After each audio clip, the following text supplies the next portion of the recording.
Bismillahirrahmanirrahim. Welcome to Medical Medics. Today the topic of our discussion is laryngeal joints and laryngeal ligaments and the membranes. इससे पहले वाली videos के अंदर हमने ये वाले तीन टॉपिक्स को डिटेल से डिस्कस किया था। तो स्टार्ट करते हैं। अब लेरिंजियल कार्टिलेज में हमने इनको डिटेल से देखा था, तो उसकी हिस्टोलॉजी रह गई थी, उसको देख लेते हैं।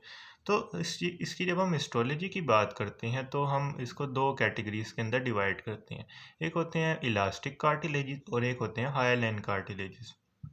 ये जो इलास्टिक कार्टिलेजेस होते हैं ये ओसीफाई नहीं करते, जबकि जो हायालाइन कार्टिलेजेस होते हैं ये ओसीफाई कर देते हैं। अब कौन कौन से हमारे पास कार्टिलेजेस हैं जो इलास्टिक होते हैं? सबसे पहले हमारे पास आता है एपिग्लोटिस। एपिग्लोटिस इलास्टिक कार्टिलेज है। उसके अलावा कॉर्निकुलेट और क्यूनिफॉर्म, ये दोनों ये तीन हमारे पास हो गए इलास्टिक। उसके अलावा जब हम रेटिनोइड कार्टिलेज की बात करते हैं तो उसमें हमने दो प्रोसेसेस को पढ़ा था। एक इसका मस्कुलर प्रोसेस था और एक इसका वोकल प्रोसेस था। तो ये वाले जो प्रोसेसेस होती हैं ये हमारे पास इलास्टिक कार्टिलेजेस के होते हैं और ये ओसिफाई नहीं करते। इसके अलावा जो कार्टिलेजेस बचते हैं जिनमें हमारे पास आता है थायराइड कार्टिलेज, क्रिकोइड कार्टिलेज, और उसके अलावा जो बॉडी वाला पार्ट होता है रेटिनोइड का, वो हमारे पास होता है हाईलाइन कार्टिलेज का, और ये ओसिफाई कर देते हैं आफ्टर 25 ईयर्स ऑफ एज। अब नेक्स्ट हम बात कर लेते हैं लेरिंजियल जॉइंट्स की। बेसिकली जब हम लैरिंग्स की बात करते हैं दो मेन जॉइंट इसके अंदर हम पढ़ रहे होते हैं। एक होता है क्रिकोथायरॉयड जॉइंट जो कि प्रेजेंट होता है between the cricoid cartilage and the thyroid cartilage. एक होता है क्रिको रेटिनॉइड कार्टिलेज, ये होता है between the cricoid cartilage and the arytenoid cartilage. सबसे पहले इसको देख लेते हैं। So this one is the thyroid cartilage and this one is the cricoid cartilage. इन दोनों के दरमियान हमारे पास पीछे वाली साइड पर जॉइंट बन रहा है दिस वन, जो कि बन रहा है between the inferior कॉर्नुआ। This one is the inferior कॉर्नुआ। Inferior कॉर्नुआ और जो लेमिना वाला पार्ट होता है क्रिकोइड का उसके दरमियान बन रहा होता है। तो ये जो क्रिकोथायरॉयड जॉइंट होता है ये होता है साइनोवियल जॉइंट।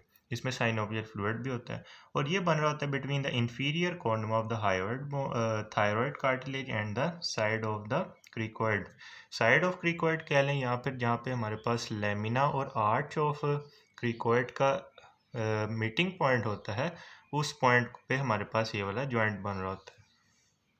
अब ये वाले जो क्रिकोथायरॉयड जॉइंट है ये रोटेटरी मूवमेंट को परमिट करता है अराउंड अ ट्रांसवर्स एक्सिस, यानी ट्रांसवर्स एक्सिस के अराउंड ये रोटेटरी मूवमेंट को परमिट करता है। अब इस ट्रांसवर्स एक्सिस के अराउंड जब रोटेटरी मूवमेंट होगी तो इसकी वजह से हमारे पास टेंशन क्रिएट होगी और रिलैक्सेशन हो जाएगी कॉर्ड्स की।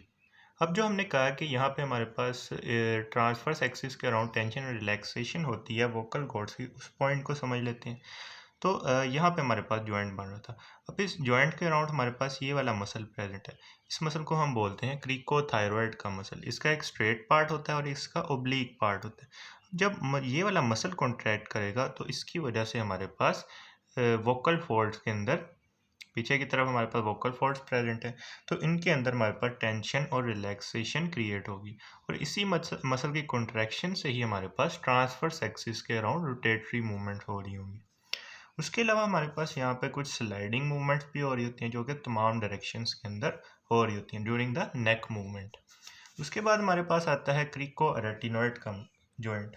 अब ये क्रिको रेटिनॉइड का जॉइंट हमारे पास पोस्टीरियर एस्पेक्ट पे प्रेजेंट होता है between the lamina, between the superior border of the lamina of the cricoid and the base of the retinoid.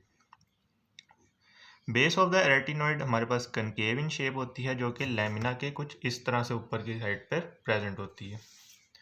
तो ये भी हमारे पास साइनोवियल जॉइंट है और ये होता है between the base of the arytenoid and the upper border of the lamina of the cricoid. अब ये वाला जो जॉइंट है ये rotatory movement around vertical axis को परमिट कर रहा होता है, जिसकी वजह से हमारे पास एडक्शन और एबडक्शन होती है वोकल कॉर्ड्स की। अब कैसे ये वाली मूवमेंट हो रही है वर्टिकल एक्सिस के अराउंड? हमें पता है कि जो रेटिनॉइड की जब हमने कार्टिलेज की जब हमने अटैचमेंट्स पढ़ी थी तो उसमें हमने दो मसल्स को देखा था। This means a posterior crico retinoid. अब जब ये वाला मसल कॉन्ट्रैक्ट करेगा तो इसकी वजह से क्या होगा कि जो हमारे पास वोकल फोल्ड्स होती हैं उनकी एबडक्शन हो जाएगी, जबकि जब एडक्शन की जब हम बात करते हैं तो उसके अंदर हमारे पास इन्वॉल्व होते हैं this this lateral cricothyroid muscle, cricoarytenoid muscle. तो लेटरल क्रिकोएरेटिनॉइड मसल हमारे पास एडक्शन करवा रहे होते हैं, जबकि जो पोस्टीरियर क्रिकोएरेटिनॉइड मसल्स होती हैं ये हमारे पास एबडक्शन करवा रहे हैं। उसके अलावा इसमें भी हमारे पास कुछ स्लाइडिंग ग्लाइडिंग मूवमेंट्स हो रही होती हैं तमाम डायरेक्शंस के अंदर। नेक्स्ट आता है हमारे पास लरिंजियल लिगामेंट्स एंड मूवमेंट्स।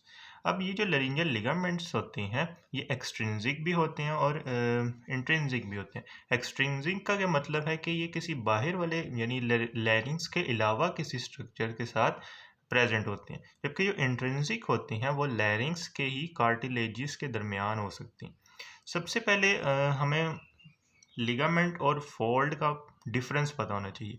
बेसिकली जब हम फोल्ड की बात करते हैं तो फोल्ड में हमारे पास लिगामेंट आ जाता है और उसको कवर करने वाली म्यूकस मेम्ब्रेन आ जाती है। तो इन दोनों के हमारे पास जो कंपाउंड बनता है उसको हम फोल्ड कहते हैं। लिगामेंट अगर खाली लिगामेंट होगा तो उसको हम लिगामेंट बोलेंगे, अगर लिगामेंट को हमारे पास म्यूकस मेम्ब्रेन कवर करेगी तो उसको हम फोल्ड बोल देते हैं। सबसे पहले जो मेम्ब्रेन हमारे पास आती है उसको हम बोलते हैं थायरोहायोइड मेम्ब्रेन। अब ये किन दोनों के दरमियान प्रेजेंट होगी? थायराइड कार्टिलेज और हायोइड बोन के दरमियान प्रेजेंट होगी। तो ये कनेक्ट करती है थायराइड कार्टिलेज को हायोइड बोन के साथ। इसका मीडियन और जो लेटरल पार्ट होता है वो थिक करके हमारे पास मीडियन एंड लेटरल थायरोहायोइड लिगामेंट्स की फॉर्मेशन करवाता है। अब इनको देख लेते हैं। So this membrane is the thyrohyoid membrane. अब इस थायरोहायोइड मेम्ब्रेन का जो मीडियन और लेटरल वाला पार्ट होता है वो थिक होकर हमारे पास मीडियन और लेटरल थायरोहायोइड लिगामेंट्स की फॉर्मेशन करवाता है। उसके अलावा ये जो थायरोहायोइड मेम्ब्रेन होती है ये हमारे पास पिरिफॉर्म जो फोसा होता है जिसमें हमारे पास पिरिफॉर्म साइनस भी प्रेजेंट होता है, उसकी लेटरल वॉल को बना रहा होता है। इसको भी हम डायग्राम से देख लेते हैं। तो इस डायग्राम में ये पोस्टीरियर व्यू है। अब इस पोस्टीरियर व्यू में हमारे पास ये जो दो स्ट्रक्चर्स प्रेजेंट है, दीज आर द पिरिफॉर्म या पायरिफॉर्म साइनस जो कि प्रेजेंट होते हैं इन द पायरिफॉर्म फोसा। अब इनकी हम देख सकते हैं कि लेटरल वॉल हमारे पास ये वाली मेम्ब्रेन बना रही है जिसको हम बोलते हैं थायरोहायोइड मेम्ब्रेन। ये इनकी लेटरल बाउंड्री को बना रही है। अब ये जो हमारे पास थायरोहायोइड मेम्ब्रेन होती है इसको पियर्स करती हैं इंटरनल लेरिंजियल नर्व और सुपीरियर लेरिंजियल वेसल्स। अब इस पॉइंट को हम इस वाली डायग्राम से देख लेते हैं।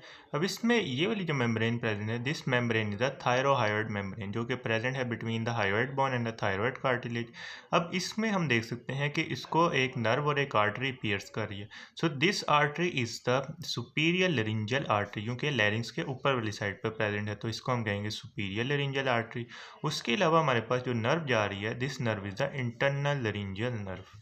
तो ये हमने बात कर ली कि कौन कौन से स्ट्रक्चर्स इस थायरोहाइड मेम्ब्रेन को पियर्स कर रहे थे। नेक्स्ट आता है हमारे पास हायो एपिग्लोटिक लिगामेंट। अब ये जो हायो एपिग्लोटिक लिगामेंट होता है ये कनेक्ट करता है अपर एंड ऑफ द एपिग्लोटिस को टू द हायोइड बोन। अब इस डायग्राम में हम देख लेते हैं हायो एपिग्लोटिक लिगामेंट को। अब ये वाला जो लिगामेंट, दिस लिगामेंट था हायो एपिग्लोटिक लिगामेंट जो कि प्रेजेंट है between the hyoid bone and the epiglottis. This one is the epiglottis. इन दोनों के दरमियान हमारे पास प्रेजेंट है हायो एपिग्लोटिक लिगामेंट। आखिर जो हमारे पास एक्सट्रिंसिक लिगामेंट आता है, this ligament is the cricotracheal ligament. अब इसके नाम से ही पता चल रहा है कि ये क्रिकोइड कार्टिलेज को ट्रेकियल रिंग के साथ कनेक्ट करता है। तो this ligament is the cricotracheal ligament. इसके ऊपर क्रिकोइड कार्टिलेज प्रेजेंट है और इसके नीचे हमारे पास ट्रेकियल रिंग्स प्रेजेंट है। तो this ligament is the cricotracheal ligament. Next हम इंट्रिंसिक लिगामेंट्स की बात कर लेते हैं। सबसे पहले कुछ जनरल फीचर्स आते हैं इन इंट्रिंसिक लिगामेंट्स के। और intrinsic ligament are the part of broad sheet of fibro elastic tissue, यानी ये फाइब्रो इलास्टिक टिश्यू की ब्रॉड शीट होती है, known as fibro elastic membrane of the larynx, just place just outside the mucous membrane. हमने बात की थी कि जब हम फोल्ड की बात करते हैं तो इसमें हमारे पास लिगामेंट और म्यूकस कवरिंग भी आती है। तो म्यूकस कवरिंग के बाहर हमारे पास ये वाले लिगामेंट्स प्रेजेंट होते हैं। अब नेक्स्ट पॉइंट आता है कि interrupted on each side by the sinus of the लैरिंग्स। तो जब हम साइनस ऑफ लैरिंग्स की बात करते हैं उसके इन दोनों यानी इन लिगामेंट्स के दोनों साइड्स पे हमारे पास ये साइनस ऑफ लैरिंग्स प्रेजेंट होता है। अभी हमने डायग्राम में भी देखा था कि साइनस दोनों लैटरल साइड पे प्रेजेंट था। A part of the membrane above the sinus is known as quadrate membrane and part of membrane below the sinus is known as conus elasticus। अभी हम इनकी डिटेल को भी देखते हैं। सबसे पहले आती है क्वाड्रेट मेम्ब्रेन। अब ये क्वाड्रेट मेम्ब्रेन एक्सटेंड कर रही होती है रेटिनोइड कार्टिलेज से लेकर एपिग्लोटिस तक।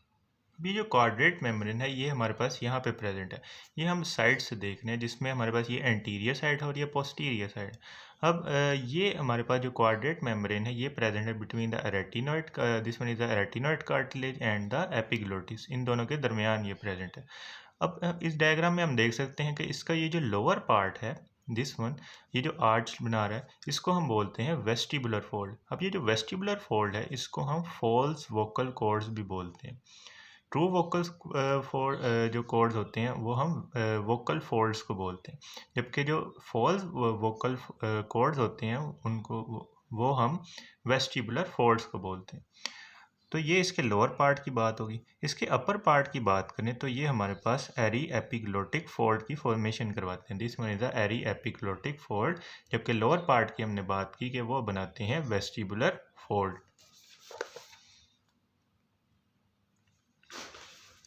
Extend from the retinoid cartilage to the epiglottis. इसका जो लोअर पार्ट है वो फ्री होता है और वो वेस्टिबुलर फोल्ड बनाता है, जिसको हम फॉल्स वोकल फोल्ड भी बोलते हैं। और इसका जो अपर बॉर्डर होता है वो एरी एपिग्लोटिक फोल्ड की फॉर्मेशन करवा रहा होता है। अब ये जो क्वाड्रेट मेम्ब्रेन होती है ये wall of the upper part of the laryngeal cavity, यानी जब हम लैरिंग्स की कैविटी की बात करते हैं उसकी वॉल के अपर पार्ट के अंदर लाई कर रहा होता है। वो जो लेरिंजल कैविटी होती है अबव अपर पार्ट के अंदर, उसको हम लेरिंजल वेस्टिब्यूल भी बोलते हैं। उसके बाद हमारे पास आती है कोनस इलास्टिकस। कोनस इलास्टिकस को हम क्रीको वोकल मेम्ब्रेन भी बोलते हैं। अब इस डायग्राम में ये बेसिकली हमारे पास है कोनस इलास्टिकस।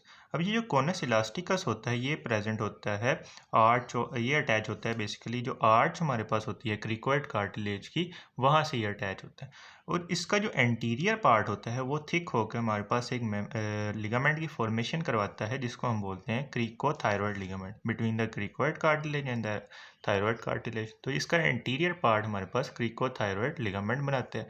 और इसका जो हमारे पास सुपीरियर बॉर्डर होता है या अपर पार्ट होता है वो थिक होकर हमारे पास वोकल फोर्ड्स बनाते हैं, जिसको हम ट्रू वोकल कॉर्ड्स भी बोलते हैं। तो ये हमने बात कर ली कोनस इलास्टिकस की। Extend from the arch of the cricoid cartilage, फिर ये रन करता है अपवर्ड्स और मीडियली।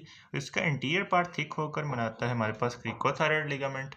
और इसका जो हमारे पास अपर फ्री बॉर्डर होता है वो वोकल फोल्ड्स की फॉर्मेशन करवाता है। और ये लय करता है lower part of laryngeal cavity की वॉल के साथ, और जिसको हम बोलते हैं, यानी जो वोकल फोल्ड के नीचे वाला part cavity of the laryngeal, मतलब लेरिंजियल कैविटी का वो वाला पार्ट जो वोकल फोल्ड्स के नीचे प्रेजेंट होता है उसको हम बोलते हैं इंफ्राग्लोटिक कैविटी, क्योंकि ग्लोटिस एपिग्लोटिस के नीचे प्रेजेंट है तो इसको हम इंफ्राग्लोटिक बोलते हैं। जबकि जो हमारे पास वेस्टिबुलर फोल्ड से ऊपर प्रेजेंट था वॉल ऑफ लेरिंजियल कैविटी, उसको हमने कहा था लेरिंजियल वेस्टिब्यूल।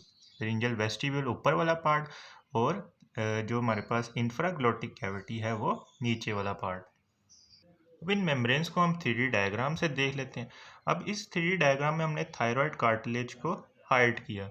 इस थायराइड कार्टिलेज को हाइड करने के बाद हमें नज़र आ रही है ये वाली membrane. This membrane is a quadrate membrane. अब इसका ये जो लोअर पार्ट है, इसका लोअर पार्ट बेसिकली हमारे पास ये बना रहा है वेस्टिबुलर फोल्ड, जिसको हम फॉल्स वोकल कॉर्ड्स बोलते हैं। और इसका जो हमारे पास ये वाला बॉर्डर है, ऊपर वाला बॉर्डर, ये हमारे पास एराई एपिग्लोटिक फोल्ड की फॉर्मेशन करवा रहा है, जो कि एक्सटेंड कर रहे हैं रेटिनोइड कार्टिलेज से लेकर टुवर्ड्स द एपिग्लोटिस। ये हमारे पास एपिग्लोटिस प्रेजेंट है तो वहाँ तक ये एक्सटेंड कर रहे हैं। तो ये हो गए एरी एपिग्लोटिक फोल्ड और ये हो गए हमारे पास वेस्टिबुलर फोल्ड।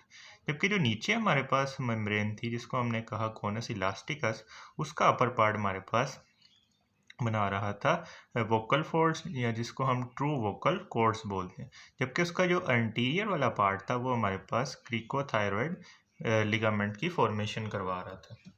तो ये हमने बात कर ली क्वाड्रेट मेम्ब्रेन और कोनस इलास्टिकस की। If you like this video, then kindly share it with your friends and subscribe to my channel.